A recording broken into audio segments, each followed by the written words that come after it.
Vietnam hakkında internette en çok konuşulan şey genelde fiyatlar oluyor. Ama burada asıl dikkatimi çeken şey başka. İnsanların günlük hayatın içinde küçük keyifler yaratabilmesi.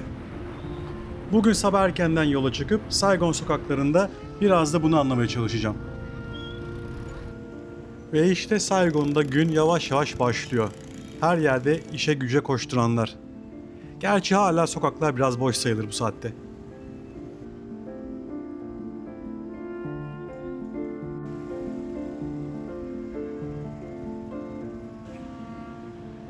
Bir avuç insan ya günün ilk yemeğini yiyor, kahvesini yudumluyor ya da yemek servisini tezgahına hazırlıyor.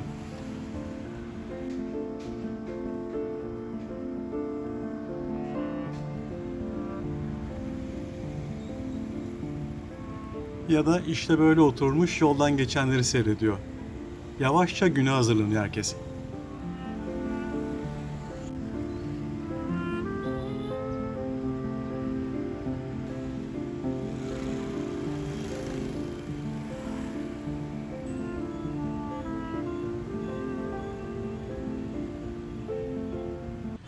Şehrin bu kısımlarında tam manasıyla küçük mahalle hayatı var.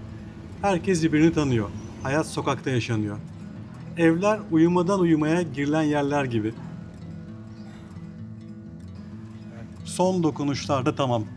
Birazdan müşteriler gelmeye başlayacak.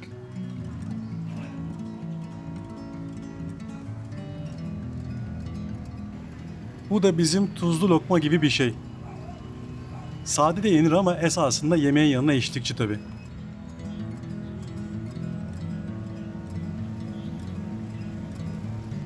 Bu saatlerde çarşı pazar işte çok hareketli.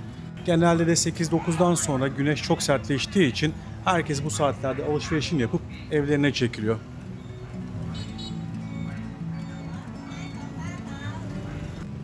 Ve işte huzurlarınızda mahallenin muhtarları.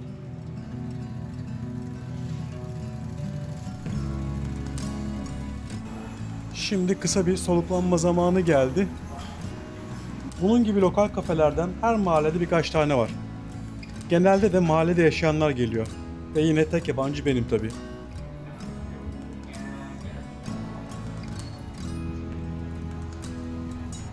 Burada hayat sokaklarda geçiyor.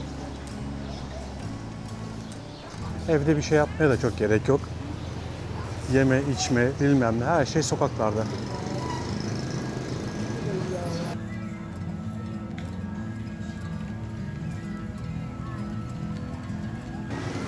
Gün iyice başladı.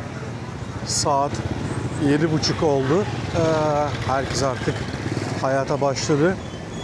Dop dolu görüyorsunuz her taraf.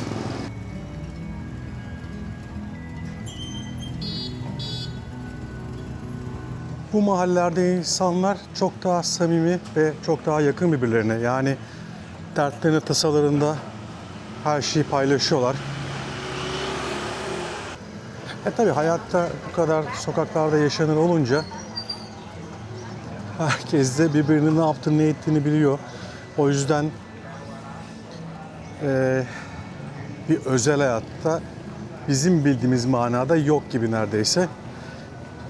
Buraya geldiğinizde pek çok Batılı'nın alışamadığı hikayelerden biri de bu zaten. Yani özel hayat eksikliği. İnsanlar bu şekilde yaşamaya alıştıkları için sizin kişisel alanınız vesaire çok da önemli değil. Daha doğrusu aynı kafada değil mesele.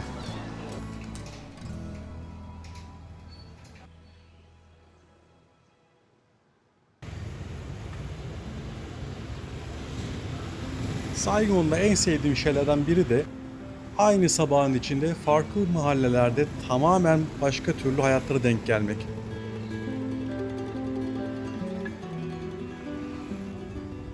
Ve tabii iş günü başlamadan önce her köşede karnını doyuran insanlara rastlamak mümkün.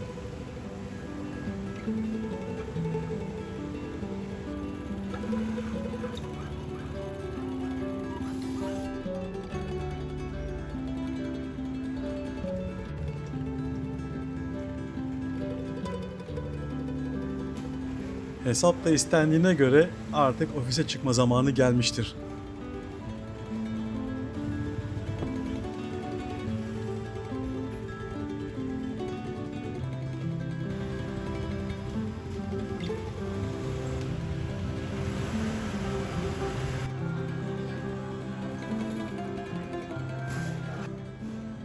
Grab burada hayatın çok önemli bir parçası.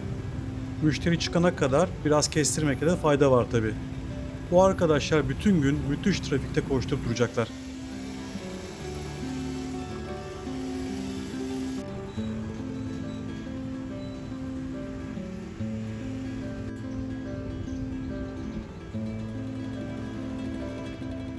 Özellikle şehir merkezinde adım başı görebileceğiniz bu küçük marketler tam anlamıyla hayat kurtarır.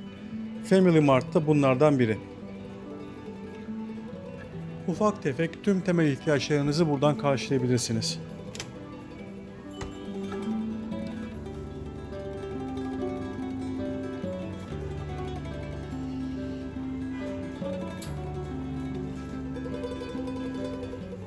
Özellikle öğrencilerin sıklıkla atıştırmalık ya da hafif öğle yemeği aldıkları yerler buraları.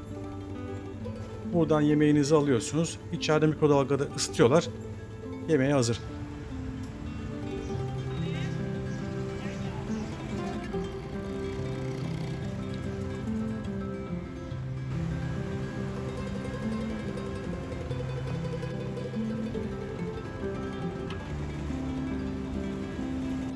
Bu gördüğünüz de buradaki çok tipik bir uygulama.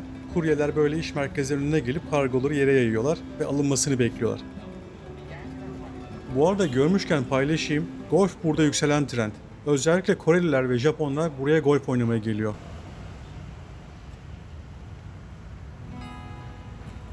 Burada kahve sadece kahve değil, sanki güne başlama ritüeli.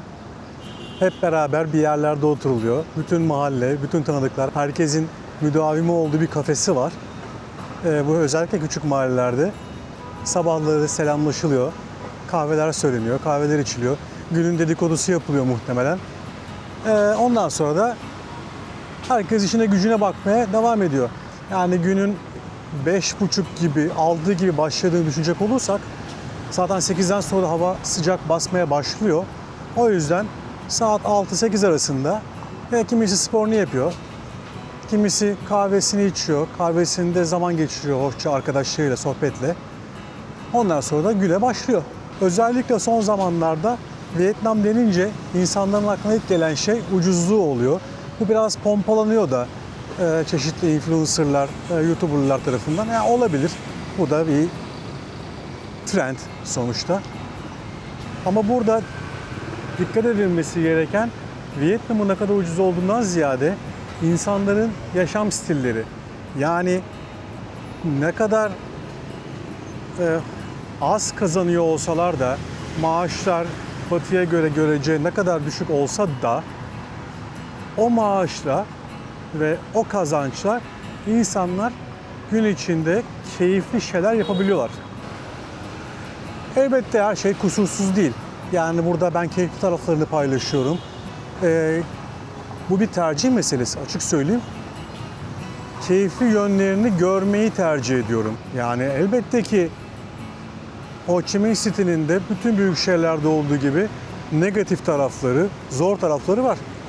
Örneğin trafik. Müthiş bir trafik var. Bazı sokaklar, bazı caddeler iş çıkışında ve işe giderken müthiş trafik oluyor. Kapanıyorlar bildiğiniz. Özellikle de motosikletle gidiyorsanız ki bir yerden bir yere vakitlice gitmek istiyorsanız motosiklet kullanmak zorundasınız bu şehirde. Trafik kilitlendiğinde bütün o motosiklet egzozu sizin yüzünüzde patlıyor. Elbette bu oldukça negatif bir taraf. Hava kirliliği ve tabii ki sıcak. Özellikle bugünlerde, yani şu anda tam geçiş dönemindeyiz. Kuru mevsimden yağmur mevsimine geçiş zamanı. Mayıs ayında oldukça yüksek bir nem ve sıcaklık var. Yani öyle ki Vietnamlılar bile bıkmışlar bu sıcaktan. Yağmurlar yağmaya başlasa belki bir nebze serinleyecek, ferahlayacak ama o da yok. Dediğim gibi yani her şehrin elbette ki sıkıntılı halleri var. Ama düşünecek olursanız bence Vietnam'ın negatif tarafları pozitif taraflarının çok altında kalıyor. Özellikle Saigon bence keyifli yaşanacak güzel bir şehir. Büyük şehir, yorucu, kaotik ama diğer taraftan da ne ararsanız var. Yani ben kendi adıma büyük şehirde yaşamayı seven birisi olarak burada yaşamayı oldukça seviyorum.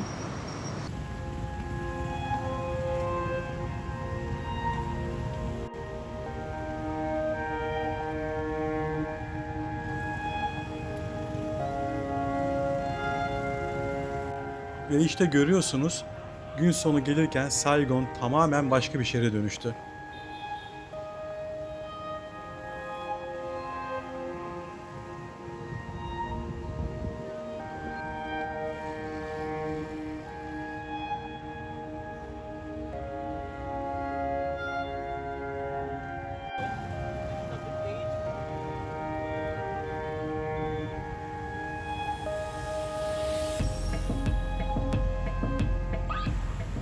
Bir sonraki videoda görüşmek üzere.